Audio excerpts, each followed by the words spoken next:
Forced to work from home by your employer? Laid off or feeling depressed at home? Do you want to make money working from anywhere? We'll show you how to do it from your couch. It's time for another episode of the Work From Home Show. Coming to you from their homes in Austin, Texas and Tampa, Florida, here are your hosts, Adam and Naresh. Welcome to another episode of the Work From Home Show. This is your host, Adam Schrader, along with my co-host, Naresh Vissa. On this episode, we're going to take a little swing back to November 2019. This is an interview where Naresh went on the Financial Survival Network with Kerry Lutz and discuss some economic changes and global labor transformation that he was predicting would happen. And we're going to share it with you today because some of his predictions are coming true.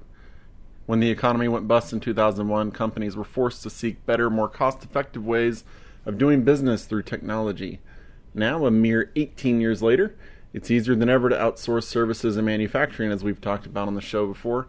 It's more efficient and improves the bottom line. So Naresh talks with Kerry about the next transformation of the global economy, which is here now thanks to coronavirus. He's seeing it in his business, and he's displaced in-house full-time employees and increased client capabilities. So, let's listen in. Welcome. You are listening to the Financial Survival Network. I'm Kerry Lutz. The economy's changing, the way we all work, the way you interact with one another.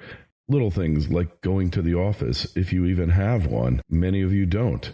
Well, it seemed to be a millennial thing, but it really is something far more significant. It's really a change in society, and the digital revolution, or as my next guest calls it, digital economics, it strikes home and the office.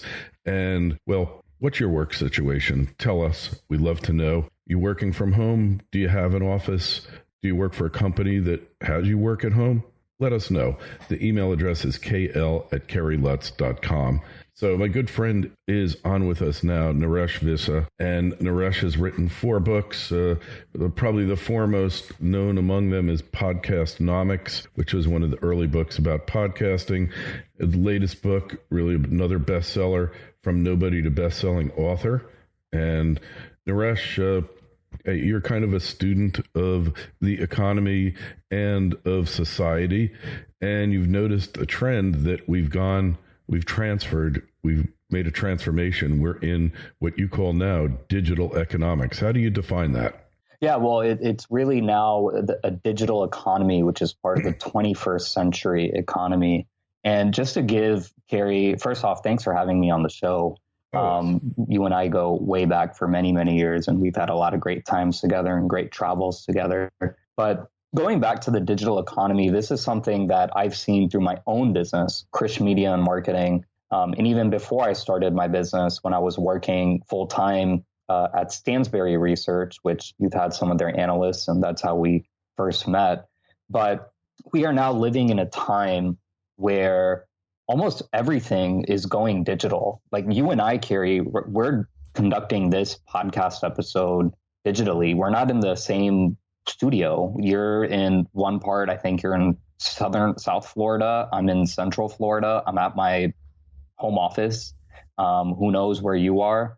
But that's just an example of how technology has disrupted the traditional economy, and it's disrupted it in so many different ways. So I just want to kind of talk about what I'm seeing in my space, which is in the e-commerce, online and digital marketing space, how we've affected companies, corporations in the sense of outsourcing, why these companies have decided to outsource, freelance, and then how it affects real estate as well, because with a digital economy, there's not as much of a need as a physical workspace. So more people are working from home. In my case, I've actually been working digitally, so to speak, for almost 11 years now. And that's the greatness of this digital economy that we live in. There's really no more excuse. The gatekeepers are kind of gone. All you need on the entrepreneurial side is a laptop, an internet connection and an iPhone to do work or to get a business up and running. Right. And so it's become so much more simple in so many ways. Look, if you want to set up an LLC or corporation, used to be you had to retain a service. It cost you about $1,000. Now, with a little bit of research, you can set up your own LLC within minutes, literally. And that's just one example of the way things are happening. Building a virtual company without employees, with contractors around the globe. There's so many ways of doing it. From your standpoint, the trend is well in place. Where is it heading? Well, it's only going to continue to improve. And the way I see it, improve meaning it's going to continue to pick up.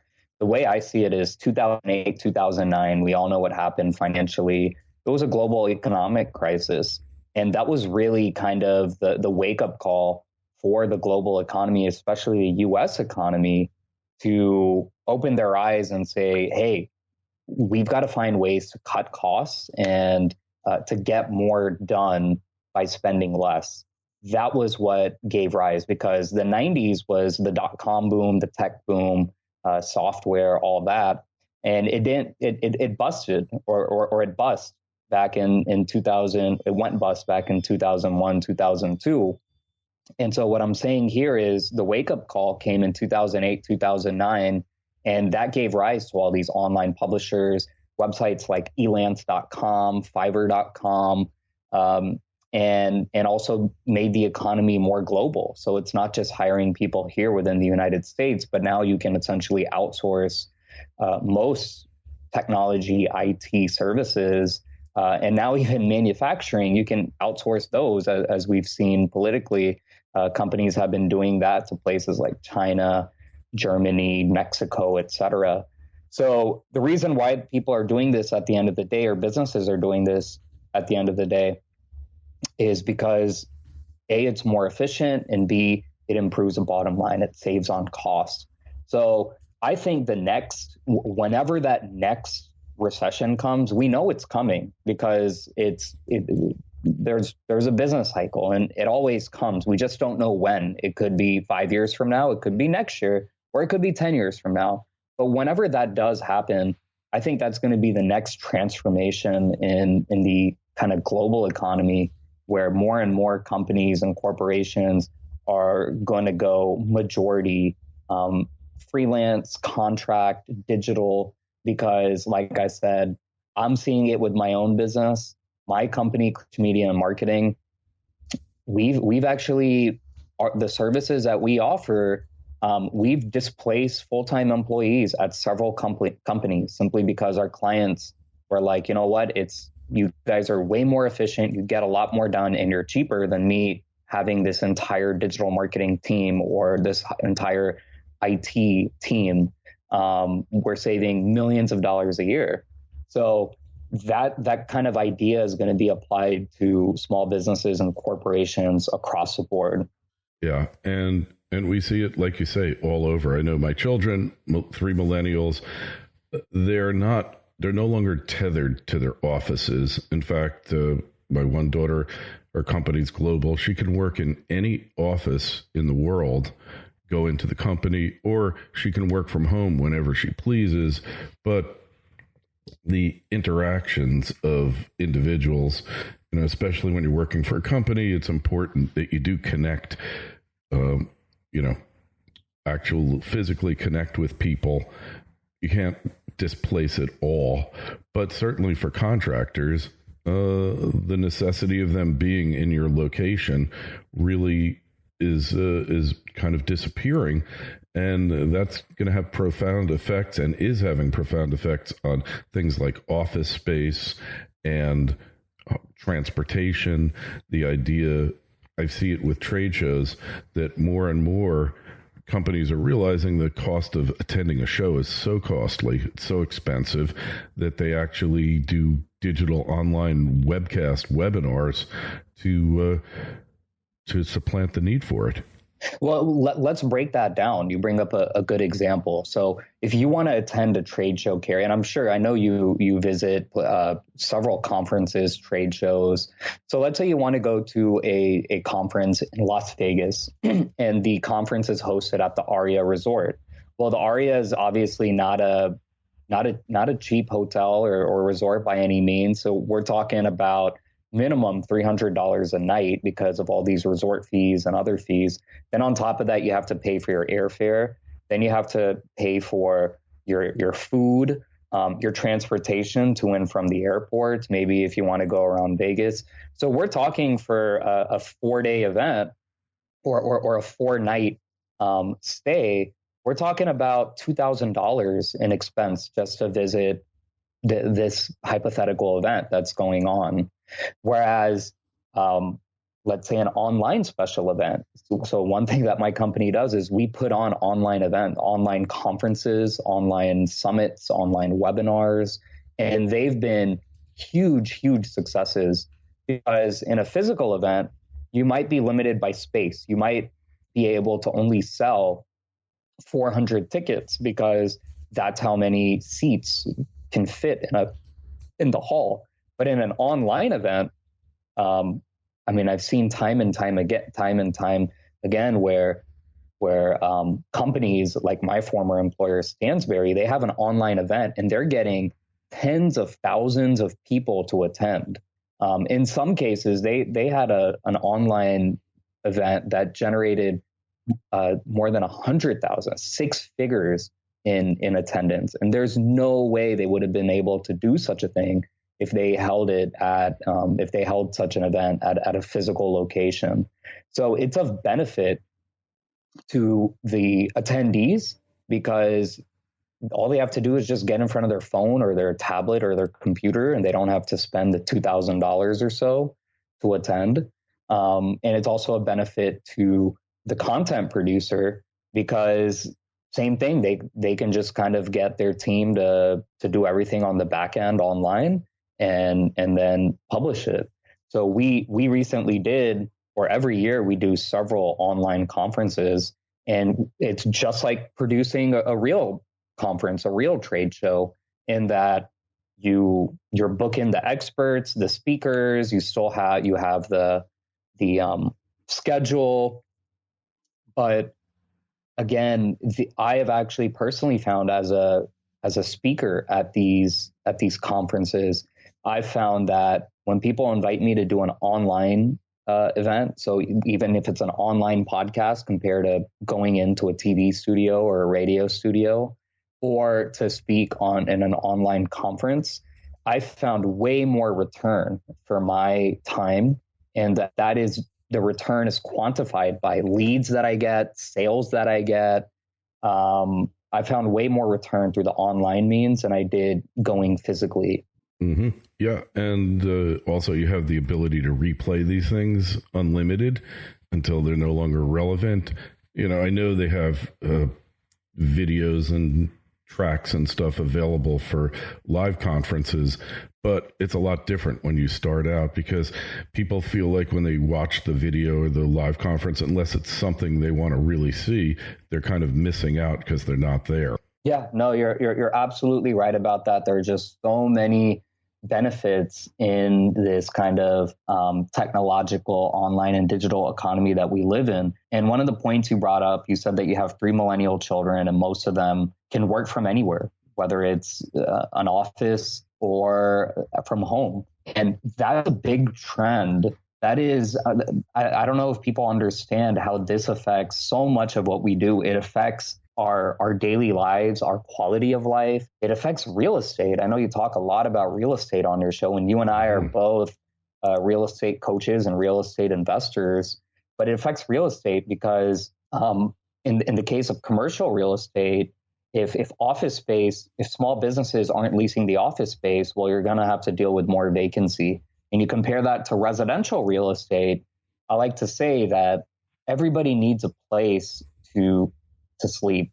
And even homeless people, they need a place to sleep. But not everybody needs a set place to work. So your kids, me, we can take our computers with us and we can work from Starbucks, Dunkin' Donuts, offices, our bedrooms, our living rooms, you name it.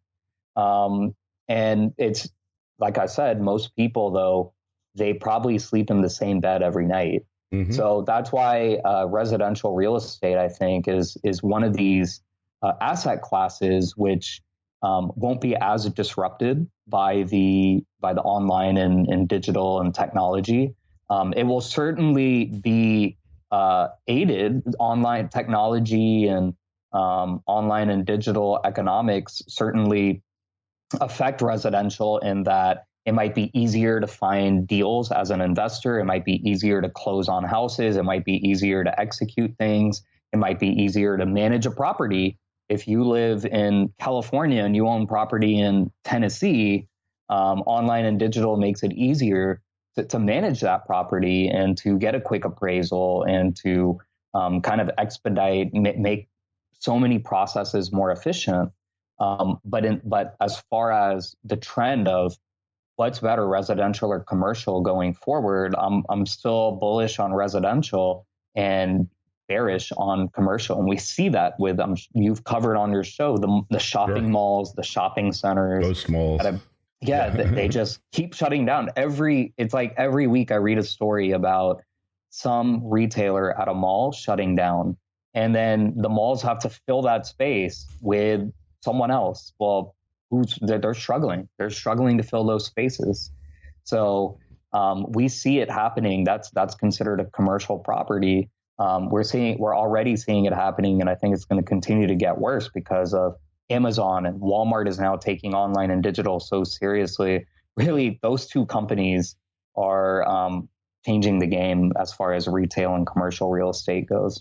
Hey, so how does podcasting and other forms of digital media kind of fit into this equation? FSN Radio. It's all about what's next. Trilogy Metals is a world-class developer in Alaska's Ambler Mining District. The company already possesses 8 billion pounds of copper, 3 billion pounds of zinc, over 1 million gold-equivalent ounces, and now over 77 million pounds of cobalt. Trilogy's Arctic project boasts an after-tax net present value of $1.4 billion with a 33% IRR. Trilogy is led by an experienced management team with proven success in discovering and developing projects in Alaska. The company is well capitalized, has no debt, and possesses strong institutional support. Trilogy trades on the New York and Toronto exchanges under the ticker symbol TMQ. To learn more, go to trilogymetals.com. That's trilogymetals.com. The Financial Survival Network.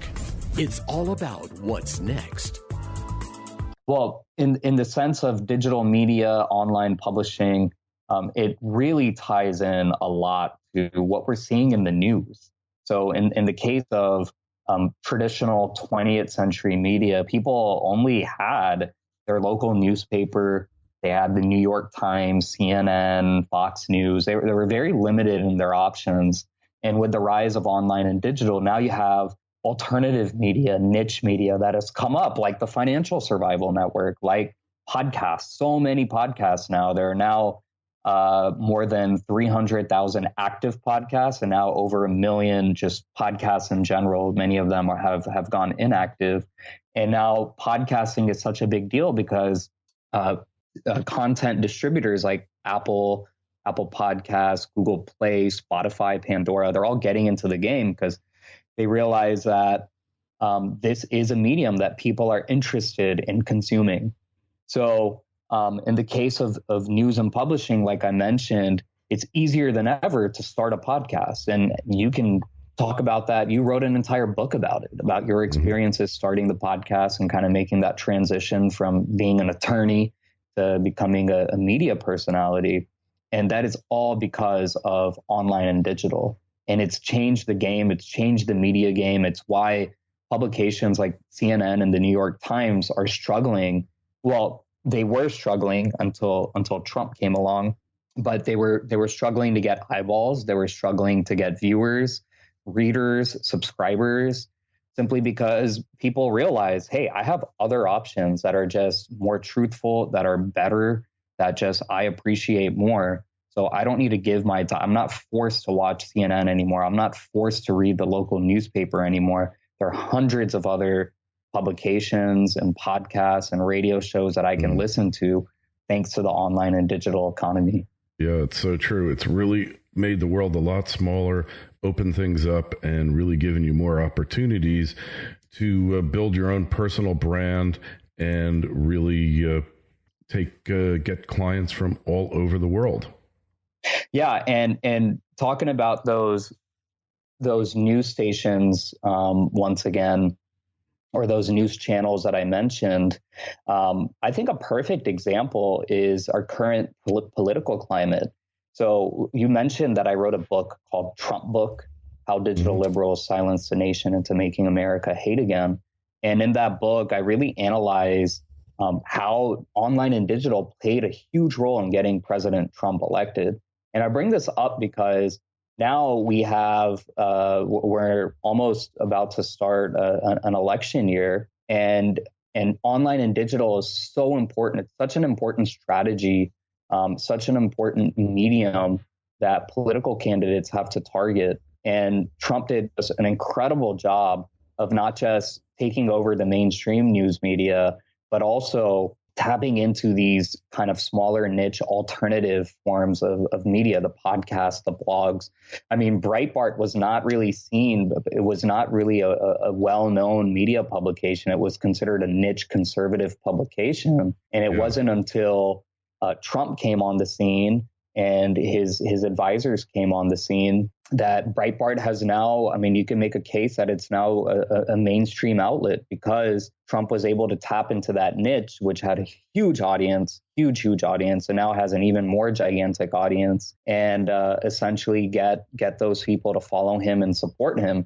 I bring this up because Andrew Yang, who's another good case study on the Democratic side, he's somebody who's not a politician. Most people had never heard of him. A year ago, he was essentially a nobody, but what he did from the start was he knew that the mainstream wouldn't cover him. He knew that even CNN and MSNBC wouldn't cover him because he was just considered a nobody, and he was just not on, he wasn't even in the ballpark.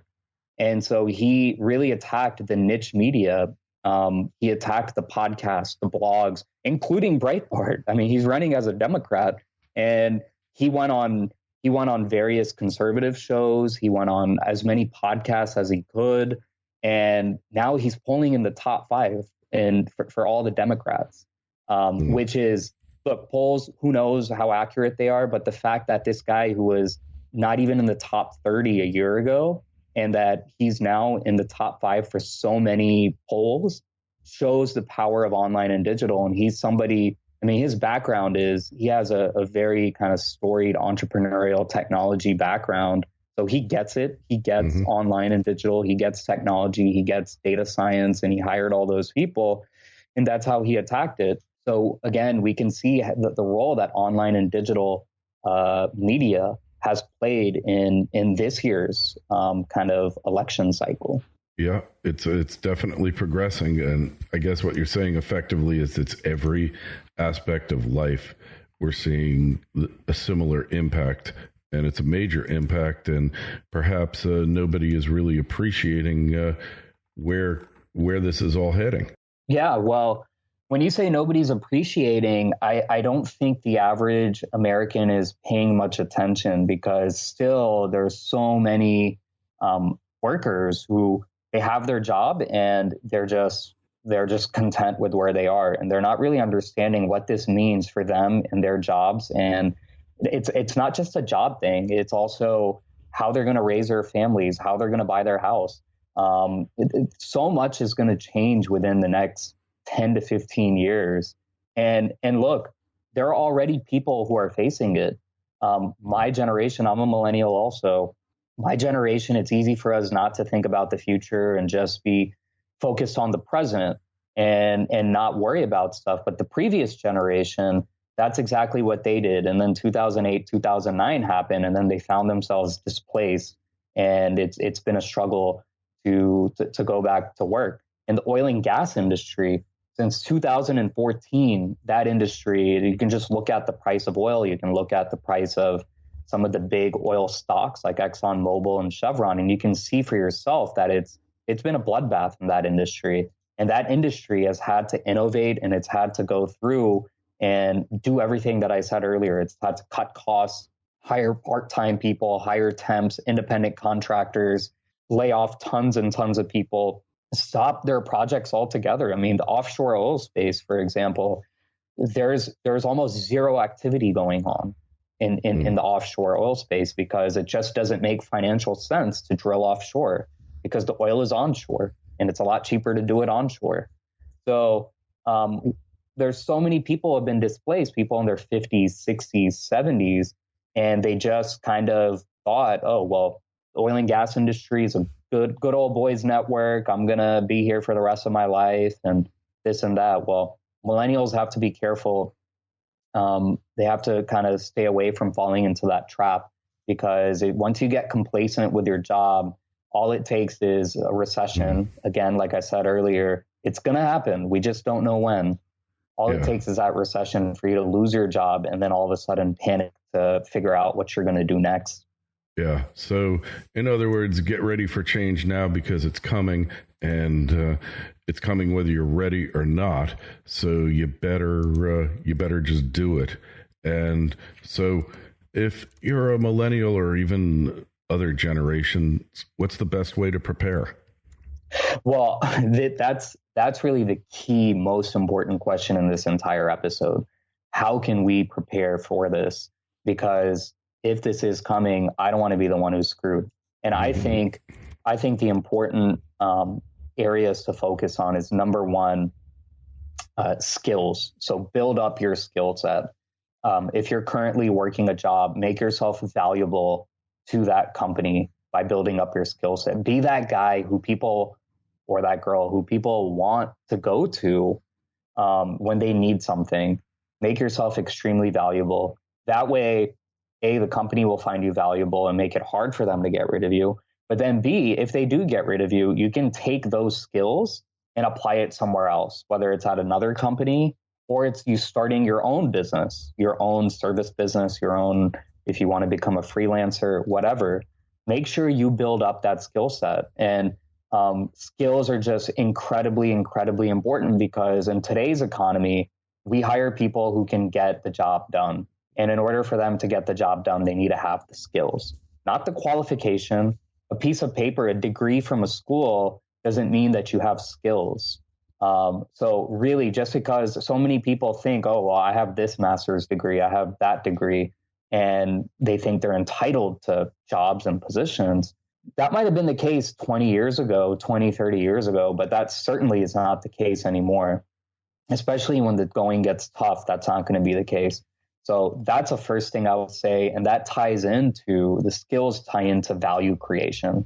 So make sure that you are providing value and creating value. Because if you can create value, then you're always going to find yourself in the middle of deals, in the middle of clients, of business. It's just not going to be a problem. But focus on those two things, building up your skill set and creating value. If you can master those two areas, then you're going to be just fine when this comeuppance occurs. Well, I think that's always a good idea in any economy. Invest in yourself first. Invest in human capital because that's going to have the best payoff over time. At least that's what I found for myself. So we want to find out more about you, Naresh. Get your books. Where's the best place to connect with you? Yeah, well, check out my website, nareshvissa.com. All my books are available there. You can get on my free mailing list as well. I send out really cool ideas on what we talked about today, the digital economy, online marketing, digital marketing, e-commerce. You can also go to Amazon and just type in my name, Naresh Vissa, and all my books are available there. And I'll even offer your listeners a free digital audiobook of my book, 50 Shades of Marketing, Whip Your Business into Shape and Dominate Your Competition. I'll offer them a free audiobook if they just contact me. They can visit my website, get in touch with me through there, and I'll send them a code so they get the audiobook for free. All right. Excellent. Well, it's always a pleasure connecting with you, getting new ideas from you, Naresh. It's really, it makes you think. And that's probably the most important thing you need to do in this new digital economy is think for yourself, think of ways to make yourself more valuable to others, and think of how the best way to connect with those people is. Any questions or comments for Naresh or myself, just email us, kl@kerrylutz.com, Twitter feed @KerryLutz, Facebook page is Financial Survival Network. Naresh, always a pleasure. We'll talk to you again real soon. All right. Thanks, Kerry. Always a pleasure. Thanks for listening to this episode of the Work From Home Show. You can check us out at workfromhomeshow.com. That's www.workfromhomeshow.com. Check out all of our previous episodes with all of our guests, as well as narration of my ramblings. And if you want to reach out to us, don't forget to send us an email, hello@workfromhomeshow.com. That's hello@workfromhomeshow.com. We will make sure that we answer your question in one of our mailbags that we do. But until then, and until next time, keep on working from home.